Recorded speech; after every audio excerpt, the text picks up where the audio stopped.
Assalamualaikum warahmatullahi wabarakatuh. Yang terhormat Bapak Ilmawan selaku dosen pengampu mata kuliah Desain Produk kelas F, kami dari kelompok 10 izin mempresentasikan hasil diskusi kami dengan materi strategi pengembangan produk dan pasar. Perkenalkan, nama saya Zahira Akna dengan NIM akhir 004 dan rekan saya Dianisa Salsabila Dianti dengan NIM akhir 014. Kami akan menyampaikan 3 materi. Yang pertama, strategi pengembangan produk dan pasar. Kedua, analisis tren pasar, strategi pengembangan produk di era digital dan pengaruh media sosial. 3, eksplorasi big data dalam inovasi produk. Masuk ke dalam pembahasan pertama dengan submateri konsep dasar pengembangan produk.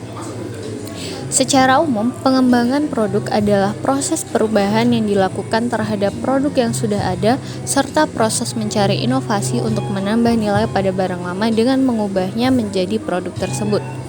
Konsep dasar penting dalam pengembangan produk ini ada 7. Yang pertama, pemahaman pelanggan. Memahami kebutuhan, keinginan, dan masalah pelanggan adalah langkah pertama dalam pengembangan produk. Ini melibatkan riset pasar, analisis tren, wawancara dengan pengguna potensial, dan pengumpulan umpan balik untuk memahami secara mendalam siapa target pasar produk tersebut. Kedua, pengidentifikasian ide. Ide produk dapat muncul dari berbagai sumber, termasuk masalah yang dihadapi pelanggan, perubahan teknologi, atau peluang pasar yang teridentifikasi. Penting untuk memiliki proses yang terstruktur untuk mengidentifikasi, mengevaluasi, dan memilih ide yang paling menjanjikan. Ketiga, analisis dan perencanaan. Setelah ide terpilih, langkah selanjutnya adalah melakukan analisis menyeluruh tentang kelayakan produk. Ini mencakup analisis pasar, analisis persaingan, analisis teknis, serta penilaian aspek keuangan seperti biaya pengembangan, proyeksi pendapatan, dan profitabilitas. Keempat, desain dan pengembangan. Tahap ini melibatkan perancangan produk secara konkret berdasarkan hasil analisis dan perencanaan sebelumnya. Tim pengembangan bekerja untuk membuat prototipe, menguji konsep, dan mengembangkan produk secara iteratif hingga mencapai versi yang memenuhi kebutuhan pelanggan dan spesifikasi yang ditetapkan. 5. Uji coba dan evaluasi. Sebelum diluncurkan ke pasar secara massal, produk harus diuji coba secara menyeluruh. Uji coba ini bisa meliputi uji fungsionalitas, uji keamanan, serta uji pasar untuk memastikan bahwa produk siap untuk dipasarkan. Yang keenam, pengenalan produk ke pasar. Setelah produk telah melewati tahap uji coba dan evaluasi dengan baik, langkah selanjutnya adalah memperkenalkannya ke pasar. Ini melibatkan perencanaan peluncuran, pemasaran, distribusi, dan dukungan pelanggan. Terakhir atau yang ketujuh, pemantauan dan pembaruan. Pengembangan produk bukanlah proses sekali jalan. Produk perlu terus dipantau performanya di pasar, menerima umpan balik dari pelanggan, dan melakukan pembaruan atau peningkatan sesuai kebutuhan. Ini memastikan produk tetap relevan dan bersaing di pasar. Berikutnya, segmentasi pasar dan penetapan sasaran. Pertama, segmentasi pasar. Segmentasi pasar adalah proses membagi pasar menjadi kelompok-kelompok yang homogen berdasarkan karakteristik tertentu seperti demografis, psikografis, perilaku, dan geografis. Kedua, penetapan sasaran. Cara melakukan segmentasi pasar dan penetapan target pasar terbagi ke dalam beberapa tahap. Yang pertama, identifikasi karakteristik pasar. Dalam identifikasi karakteristik pasar ini, ada cara dalam melakukan riset terhadap pasar. Berikut adalah caranya: survei, wawancara, observasi, dan analisis data sekunder. Kedua, membagi pasar ke dalam kelompok-kelompok pasar. Ketiga, evaluasi segmen pasar untuk menentukan segmen pasar mana yang akan dipilih.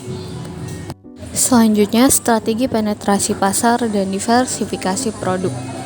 Strategi penetrasi pasar bertujuan untuk meningkatkan pangsa pasar perusahaan di pasar yang sudah ada dengan produk yang sudah ada. Sini, strategi penetrasi pasar memiliki 5 metode. Yang pertama, penetapan harga yang agresif. Mengurangi harga produk untuk meningkatkan daya tarik pelanggan dan menarik pelanggan dari pesaing. Kedua, kampanye promosi.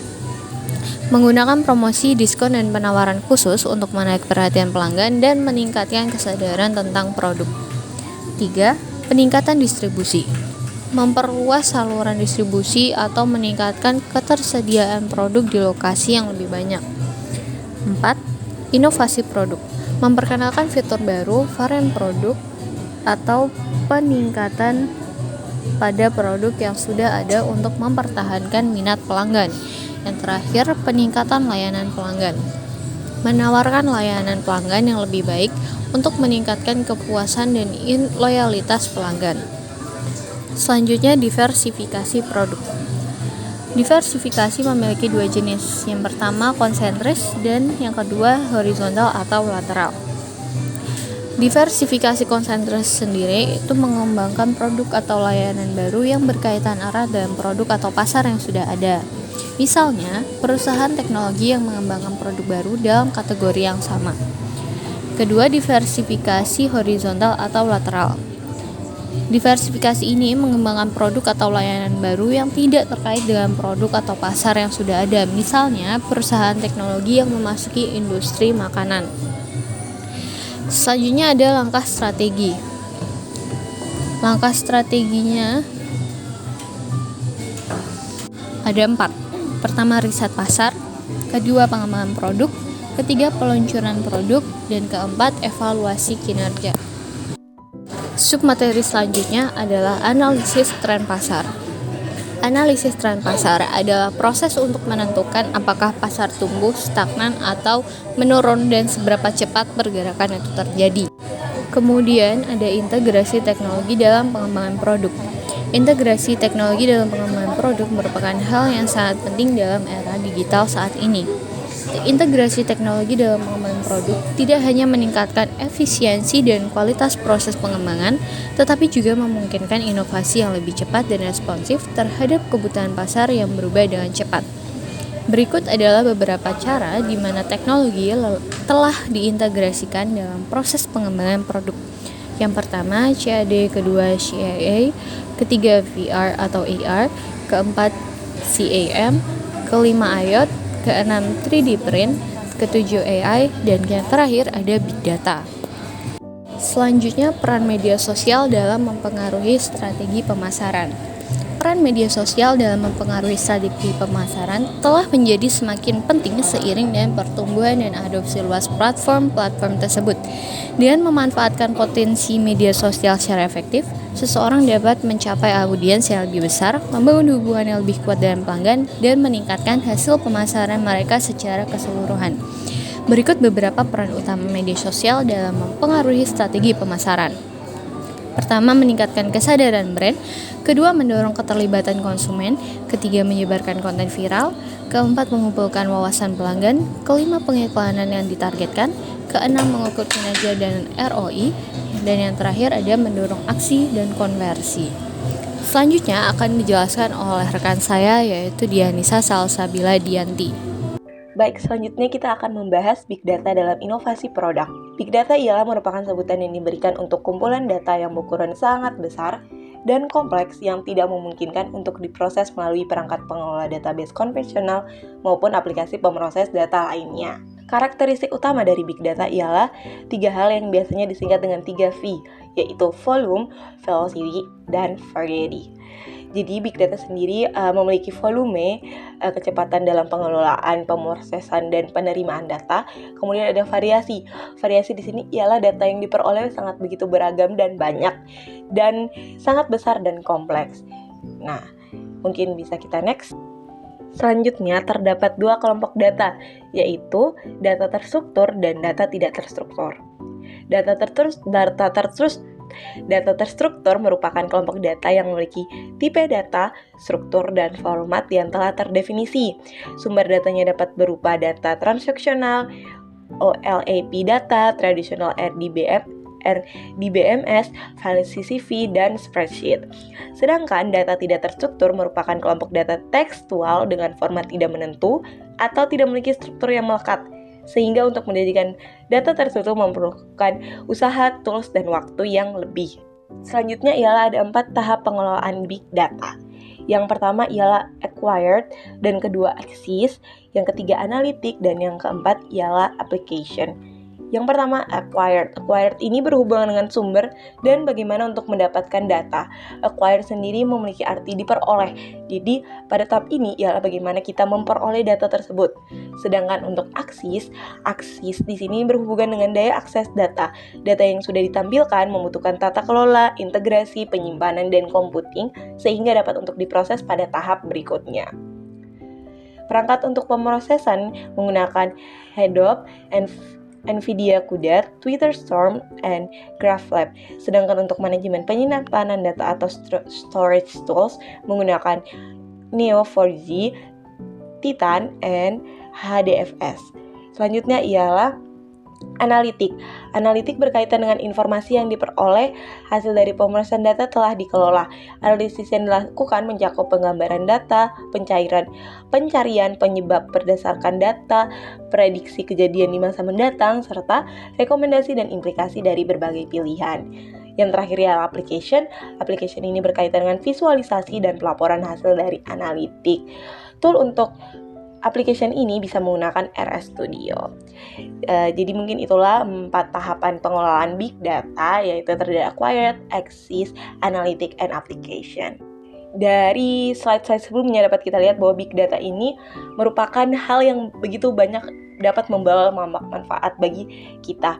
Ya, manfaat big data bagi pihak koperasi walaupun pelaku ekonomi diantaranya untuk yang pertama, mengetahui respon masyarakat terhadap produk-produk yang dikeluarkan melalui analisis sentimen di media sosial. Jadi, data-data yang diperoleh dari media sosial kan banyak dan juga beragam. Nah, disinilah fungsi big data, di mana big data tersebut akan memperoleh informasi, kemudian akan menganalisis, mengolah, dan akan mengeluarkan hasil. Nah, dari sini dapat ditemukan informasi bahwa apa sih respon masyarakat terhadap produk yang dikeluarkan.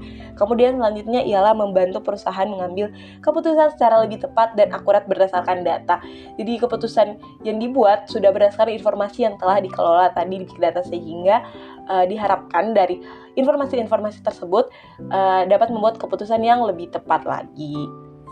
Selanjutnya ialah membantu meningkatkan citra perusahaan di mata pelanggan. Tentu saja dengan informasi yang lebih baik dan keputusan yang tepat dapat meningkatkan branding perusahaan di mata masyarakat, sehingga kayak, oh alah, produk ini kemarin-kemarin pengeluarannya bagus gitu loh, gimana kalau pengeluaran sekarang kita coba lagi gitu.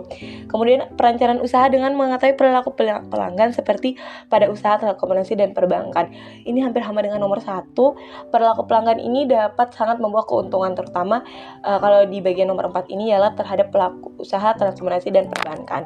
Kemudian yang kelima ialah mengetahui tren pasar dan keinginan konsumen pada e-commerce dan ekonomi kreatif. Nah, di sini seperti yang sudah dibilang tadi, dari perilaku, keinginan pasar itu kita dapat menyimpulkan bahwa oh, tren pasar saat ini seperti ini, jadi kita dapat membuat inovasi seperti ini. Nah, kita dapat membuat desain-desain produk yang mengusung inovasi tersebut. Seperti itu. Selanjutnya ialah terdapat beberapa studi kasus dalam pengelolaan big data terhadap produk, desain produk. Yang pertama ialah penggunaan teknologi big data dalam analisis pola perilaku konsumen e-commerce. Dari sini telah diteliti bahwa penggunaan teknologi big data dalam analisis pola perilaku konsumen ini memiliki dampak yang signifikan bagi industri, terutama industri dapat mengetahui apa sih pola perilaku konsumen sehingga dapat menarik kesimpulan bahwa oh, saat ini sepertinya kalau kita mengeluarkan produk seperti ini akan laku di pasaran. Seperti itu. Hal itu begitu juga terjadi di non-e-commerce juga. Jadi ada studi kasus penggunaan teknologi big data dalam analisis pola perilaku konsumen.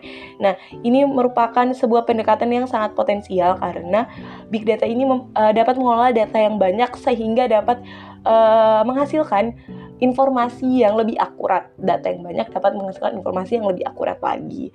Nah, mungkin itu mengenai studi kasus Big Data, dan mungkin itu juga penutup pada presentasi kami mengenai strategi pengembangan produk dan pasar. Mohon maaf apabila ada salah kata maupun salah ucap.